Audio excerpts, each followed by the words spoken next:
spiritual depression, or the dark night of the soul.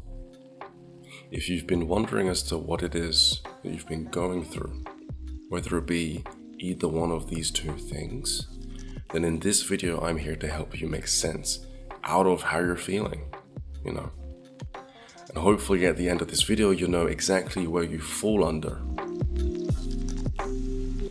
Now, I just like to mention that with spiritual depressions come spiritual awakenings.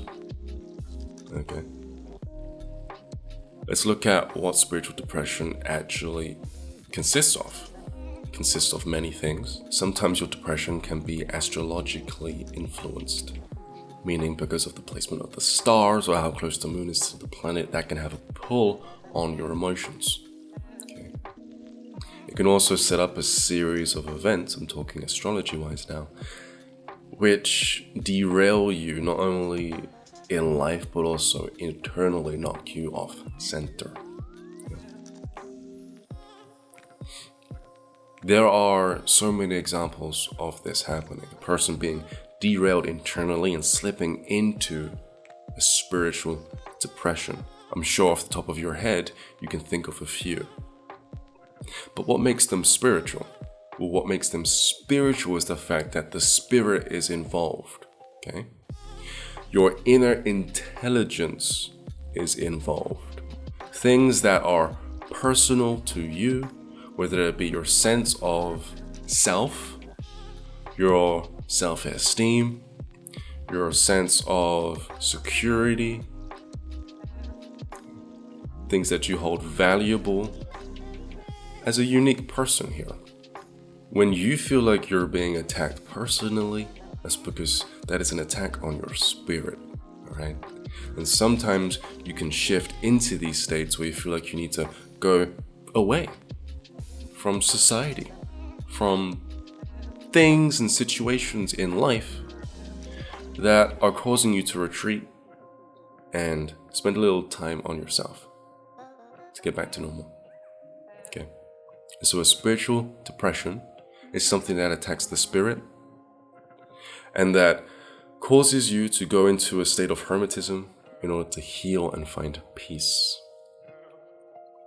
A spiritual awakening deals with your ability to awaken to specific realizations about your situations that help you get past that hump, that help you get past those emotions, that help you feel much better.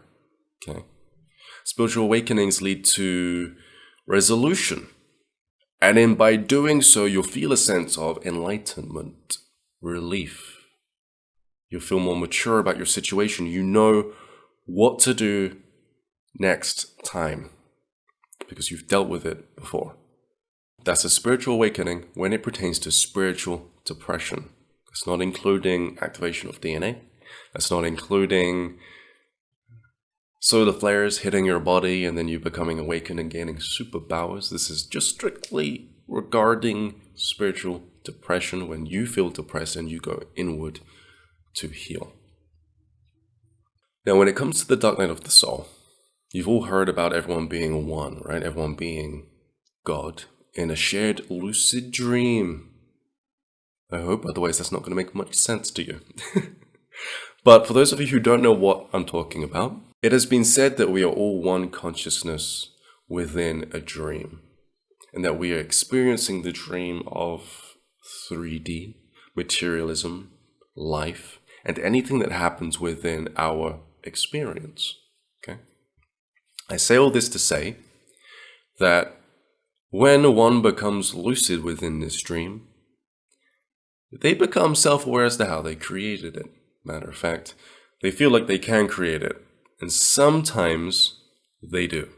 When you take DMT, dimethyltryptamine, you become lucid in this shared dream. And you actually dissimulate this dream. And then you become God, right? The creator. Everything makes sense to you. You know how you did it. Matter of fact, when you come down off of dimethyltryptamine, DMT, you have to recreate reality in order to find yourself back here. Most of the time when you're back here, you forget how you created reality. You just lose that information because you lower in vibration. Or in other words, you re-assimilate into the dream. In Catholicism, the dark night of the soul represents the catastrophic after effects that one can experience with their psyche after the unification with God. Okay, and so if you take a psychedelic, if you do some type of meditation which allows you to become the creator and you come back, your perception on life is going to be pretty different. Pretty different, mainly because when you are source consciousness, you realize things about life that can be unsettling to the ear. If you say certain things to people, it can freak them out. I mean, heck, just the idea of all of this being a dream is unsettling for a lot of people because of what it implies. It implies that nothing is real, and if nothing is real, then nothing matters. Nothing matters, or no thing matters. Your relationships all of a sudden aren't real. If you have family, they don't exist.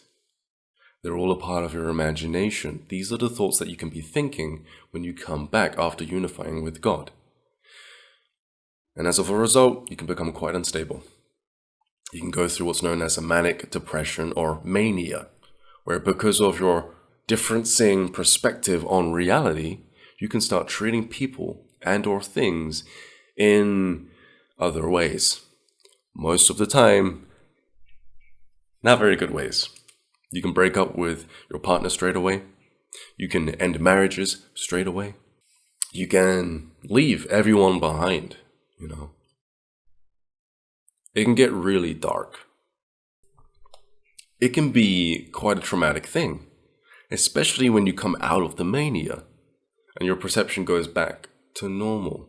You look back on your life and you realize that you've just completely caused chaos. You've removed things, you've moved things around, certain things are now out of reach.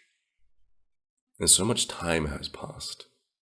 How are you going to make up for your wrongdoings? What are you going to do? What are you going to say? Who are you going to be now? If you're going through the dark night of the soul, there is a way out of it. It's called interrogation, right? Integration. Easier said than done. It basically means that you have to be okay with a lot of the newfound knowledge that you've gathered whilst being God. This means that with every perception, you have to see it in an additional light, which makes you okay with what you've learned. Okay? Let's make more sense out of this. Just because this is a dream doesn't make it invaluable. It doesn't mean that you should treat another version of yourself negatively. Because if you wouldn't treat yourself negatively, then why would you do it to another part of yourself? Doesn't it mean that their emotions and their feelings are just as valid as yours? You know? And if you're real, if you're conscious, if you are real, then doesn't that mean that that person is also real? You see what I'm doing here? Your mind has been stretched, probably because of a psychedelic and or a meditative experience which got you to that place. You can't just go back to normal. You have to adapt, you have to adjust. Those spiritual concepts are still real and true. You're just making yourself feel better about it. And you're not BSing. What I just said is true. I'm real, you're real. Another way of looking at it, if you're losing value on this perceived reality, how much value do you have when it comes to video games, VR, and movies? All of those things are digital simulations for you to lose yourself in, and you enjoy it. Doesn't it make sense that maybe you were tired of whatever was outside of this simulation and you just wanted to enjoy something else? Right? Think about what I've said here and get good at turning these negatives into positives. Okay? Now, before I close down here, I just want to talk about why people go so dark. It's all incumbent upon your personality as it stands before the experience. I call it the human filter. If you have negative tendencies, if your mind tends to go dark with things anyway, if you have any symptoms of detachment or throw everything in the air, I don't care type of mentalities, then these aspects of you might play a part in your behavior after returning back from source. I've seen this in person, okay? I've also gone through it. My character is pretty good. It's pretty bubbly. I love life. I love dreaming. I love astral projection. I love a lot of things that deal with life. Whether it be real or fake, I don't really care in a negative way. I care in a positive way. And so, because of my relationship with life and my personality as a whole, I tend to let things slide anyway, and I tend to adapt to new information in a pretty good way. When I unified with source consciousness in altered states, I first did it, my first encounter with it, through astral projection. And every subsequent encounter was by way of psychedelics, dimethyltryptamine, San Pedro, mushrooms, and even cannabis in some ways. Because cannabis reacted to my system in a different way after taking the other substances such as ayahuasca and DMT. It became more of a psychedelic after all of those things had been in my system. And so I managed to also reach the most high on cannabis. When I came back, my human filter just expressed the knowledge in a more upbeat, positive way. It helps me change the minds on those who have become quite pessimistic and detached from the world. And all the better, because if you can shorten the manic depression phase, then you can lessen the damage on your life. I'm Ryan JC, Ryan James Crupper. This has been Your Potential. Subscribe to my YouTube channel for more videos like this, and don't forget to hit that bell button to be notified as to when I go live. I go live sometimes, or as to when I post a video.